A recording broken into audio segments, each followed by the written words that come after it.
Hi, my name's Phil. I like talking about politics, and in this video, as Sunak claims that putting the Northern Ireland Protocol to bed will be getting Brexit finally done, I'll be discussing how he is quite wrong. In fact, the Northern Ireland Protocol was the easiest of the outstanding Brexit issues to deal with, even though the Tories made it look like a Herculean task. And even that cannot be said to be done yet.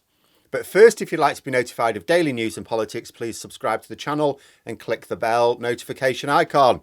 So we're very much continuing with the Brexit theme here. PMQs may be a little bit of a diversion this afternoon.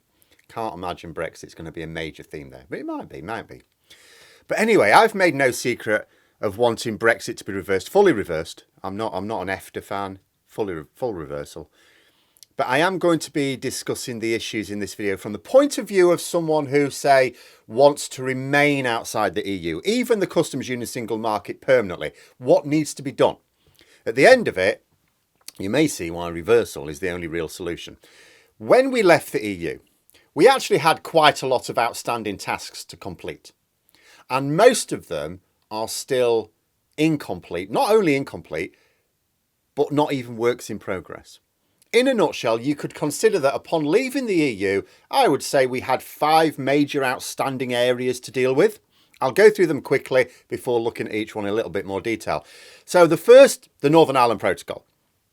Assuming Tory MPs get behind it, as we think they will, then this will be partially complete, but without almost universal support from Northern Ireland's politicians, it will still be incomplete.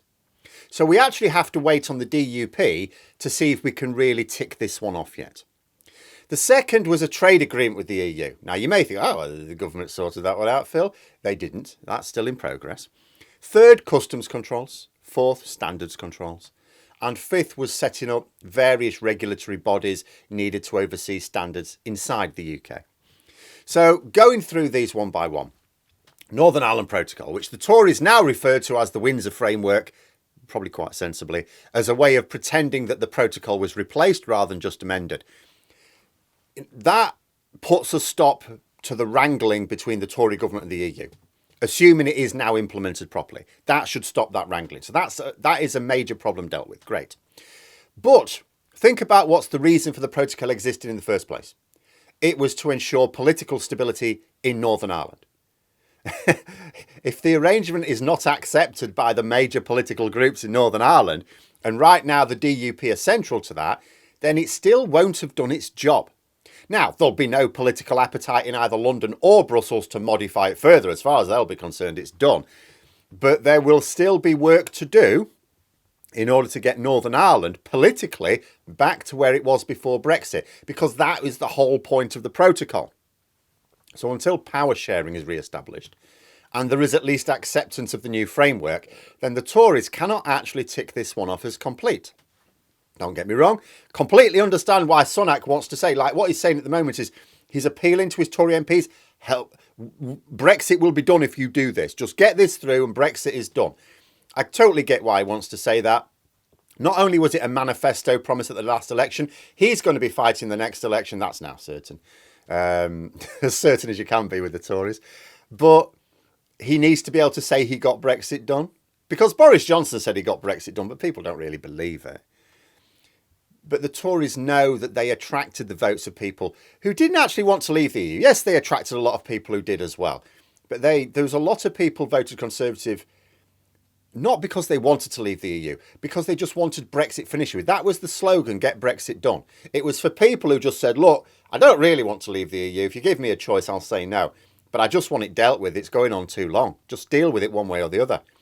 They're not going to be impressed with being taken out of the EU, something that many didn't want, and the process still going on years on end. So, of course, Sunak and the wider Conservative Party want to pretend that it's done, but it isn't. Not by a long way. Second issue they had to deal with was a trade agreement with the EU. And you say, well, this one is at least done, you may say. Now, see, we do have the Trade and Cooperation Agreement. Yes, that is, of course, a trade deal, but it's temporary. And I don't mean that Sunak will now want to turn his attention to improving the TCA like he did the protocol. I mean, it was always temporary from the moment it was signed. Everything we agreed at the end of 2020 is up for renegotiation again after the next election. We have to start the entire process again. And when that is done in 2026, even that might not be the end of it. I don't know if there'll be another clause which throws it all out for renegotiation 5 years after that in 2031. It may end up being a never-ending negotiation by design. But whether the new TCA ends up being more long-term or not, the fact of the matter is that the agreement we have right now only lasts for a few years. It's got another couple of years left, that's it. So this one can't be ticked off. The third matter was customs controls. The EU applied both standards and customs controls, full controls to GB exports from day one because they prepared for it. The only thing we prepared were a load of lorry parks in Kent. When we left the customs union, we had no customs controls for EU imports at all. That meant we had an entire year where EU exporters didn't really have to do very much at all. At the start of last year, we implemented our customs control system. So now you have to fill in that documentation. So you think, well, it may have been delayed by a year, but at least it's done now, right? No, the system is in place and exporters now have to complete their documentation. But we're carrying out hardly any checks. So it's a sort of honesty box. You fill, and most exporters, of course, are going to be honest. But you fill in your customs declarations. There's not really any way of telling if what's on the form is what's in the box. You know, and the reason we're not carrying out very many checks is it because it would slow the flow of imports too much. The head of HMRC last year told Parliament they had to prioritise traffic flow over checks. We don't have the staff or the infrastructure to manage a reasonable flow of traffic whilst also reducing the risk of smuggling. The government had to choose between an increase in smuggling and food and medicine shortages. So they chose the smuggling as being less politically damaging. After all, people notice severe shortages. We can see that now, you know, but we don't notice smuggling issues unless it's pointed out in the media. Like in our everyday lives, we don't notice smuggling. Last October, HMRC caught a lorry transporting 99 million cigarettes illegally into Britain, not far from me. It was the largest ever UK customs haul. That's how it's presented, the largest ever. And why was it the largest ever? Because it used to be the case that smugglers would hide their contraband in amongst boxes of stuff that was being declared.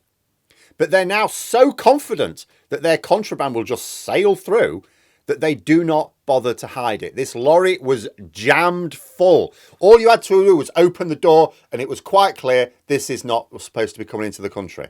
You didn't have to root through boxes. You didn't have to pick on the right box or anything like that. It didn't take any time. You just opened the door and there it was. You know, they just cram the lorry full of whatever they're smuggling, safe in the knowledge that the chances of detection are close to zero. And if the odd one does get caught, it doesn't really matter. You know, HMRC may be delighted that they actually managed to catch some smuggling, but the episode just highlighted how easy a time smugglers are having right now. If they cannot be bothered to even hide their stuff, how much is getting through? Yes, they've lost one lorry load. How many more just sailed through as planned? And smuggling is costing us a fortune in lost import duties at a time when tax revenues are already squeezed to the point where the government's had to put up our taxes and reduce our public spending. And you just look at the tens of billions that we're just throwing away because we don't have customs controls. It's not feasible to continue without customs checks long term. So this is another aspect of Brexit which has not been completed, and unlike the first two, the government don't even have a plan to do so. The fourth is similar, standards controls. The difference here is we don't have either the system or the checks. We don't have anything. Towards the end of last year, officials decided to do a little exercise. They carried out some checks over a 24-hour period just to see how bad the situation was. It was a bit like, you know, let's just have a look, shall we? So they checked 22 lorries bringing in foodstuffs. 21 of them had dangerously unfit for consumption foods that were intended to be sold in the British market, like dangerously unfit. Some of it maggot infested. Now, this is a particular problem when people in poverty need to budget increasingly aggressively and will be particularly vulnerable to what appears to be very cheap food from not exactly the usual suppliers. Farmers are also concerned that we're vulnerable to the import of virulent animal diseases, which could wipe out their livestock. Now, of course, standards controls, just like customs controls, they don't reduce the risk of illegal imports to zero because you don't check absolutely everything. You check enough to make it much harder for anyone to get anything through. So you do still get things come through. We had things come through when we were in the EU, but it was few and far between. It was major news when it happened. We don't have customs checks, really. We don't have very many anyway. And we don't have standards checks at all. So the risk for us is now very high. Whichever party is in government when this blows up in our face is going to be in trouble, because people are going to want to know why it happened and what the government are doing about it. They may also want to know why the government didn't do anything about it in the first place. This is one of the major reasons why I say there will be a political push towards a much closer relationship with the EU, which has nothing to do with trade or growing the economy. We need to reduce the risks of unsafe imports at least, because it's a political time bomb right now. So standards controls are not ticked off. In fact, after delays and delays, the official government position now is just to forget about them. They have no plan to implement them at all. That is their now official position. The fifth Brexit issue is more of a mishmash. It's replacing all the joint regulatory groups we were part of in order to maintain standards. We are still in the process of adopting the much more expensive lone wolf versions of these. For example, Aviation Authority is to have our own version, which does exactly the same job, no extra benefits, as the one we jointly have with the EU, costs 10 times as much. And the others will as well. But I think the most recognisable is the implementation of the UKCA mark. This was intended to replace the CE mark for no reason other than to pretend the EU just doesn't exist. But this too has been delayed every year since Brexit. The UKCA mark exists. You can see it on some products in Britain, but it's not currently compulsory. So you see the CE mark alongside it. The second it is made compulsory, and this is the reason it's been delayed all the time, all hell will break loose, because it will be impossible to maintain a manufacturing base or even maintain complex machinery in use in the UK. We won't be able to get all the parts we need, because it won't be worth it for companies only supplying small parts to the UK to adopt the UKCA. The CE mark is the gold standard around the world, not just Europe. If we are the only country in the world which doesn't accept it, that is going to cause a huge issue for our ever-weakening connection to the global supply chain. Now, it is possible that Sunak is going to deal with this and other related issues as well by rejoining the various schemes of common interest with the EU. I don't know. He hasn't said so, so it's not in the pipeline. But in the here and now, this hasn't been dealt with either. We are still spending a fortune on trying to reinvent the wheel. We still haven't worked out we need to make it circular yet. So 5 issues that had to be dealt with in order to stabilise Brexit. If you see the UK as being permanently outside the EU and permanently outside the Single Market and Customs Union, these are 5 things that need to be dealt with. Otherwise, it's not happening. If Brexit is to survive, all 5 need to be taken care of. Right now, the government cannot truthfully say that it has ticked any of them off. The protocol is possible depending on how it's received amongst the major political players in Northern Ireland. But that still has to be seen. And even if it is, it means they maybe get to tick 1 off out of the 5. But there we are. Those are my thoughts. Let me know yours in the comments below. Hope you found the video interesting. If you did, please click the like button. And if you'd like to support the channel further, the join button for memberships. And until next time, I'll see you later.